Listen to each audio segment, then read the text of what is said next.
Hi, I'm Izzy. Welcome to my writing workshop. Today we will be learning about basic story structure, using Toy Story as an example. Next week we'll get into other, more specific story structures that are tailored to your wants as a writer. Story structure is the flow of events that a story usually follows. It gives basic guidelines to follow for the story to be more interesting and make more sense. You don't always need to follow story structure, but it is easier to write when you have an outline like this. The first element of story structure is the introduction.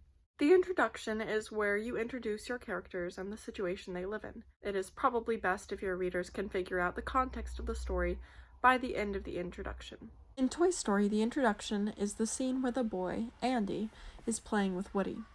It shows us that Woody is the favorite toy and, later, that he and all the other toys are secretly alive.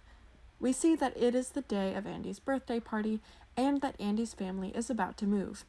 Basically, we get a lot of information from the opening scenes and from the introduction. The second element is rising action. This usually starts with an inciting incident. The inciting incident is an event that introduces the purpose of the book. However, you can have a false inciting incident, which makes the readers think the book is about one thing, but it is actually about something else. The inciting incident forces the main character to take action.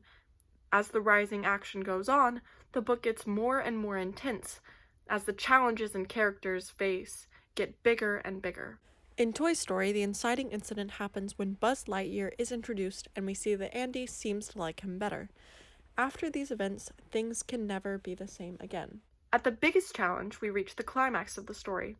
This is where the main character is under the most pressure, where it seems like they have lost. In Toy Story, this is the moment where Buzz realizes that he can't actually fly, and then he is strapped to a rocket, and he feels like he wants to give up. Then, there's the falling action, where the main character finds a way to overcome the greatest challenge. A lot of books and movies use this to show how the main character unlocks a part of themselves that they didn't know they had before. In Toy Story, this is the part of the movie where Woody saves Buzz, and the two of them are able to get into Andy's family car before they move.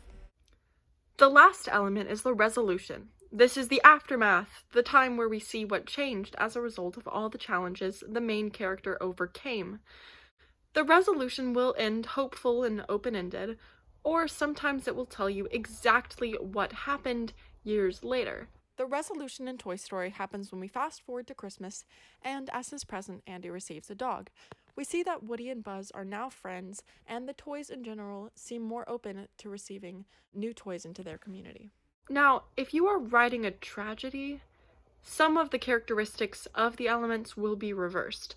For instance, the climax will be where the main character thinks they've won, and the falling action is where things get worse again. Sometimes, in book series, this structure will last throughout all of the books, with the introduction in the first book and the resolution in the last book. Others give each book their own mini-story structure with all the elements, but with a big resolution at the end. There is a lot of flexibility when it comes to story structure, so you should pick the thing that's best for you. Thank you for watching, like and subscribe, and don't forget to ask questions in the comments below. Our sources for today came from Jerry Jenkins's 7 Common Story Structures You Can Use in Your Novel, which you can find in the description below. Stay tuned for more writing workshop next week.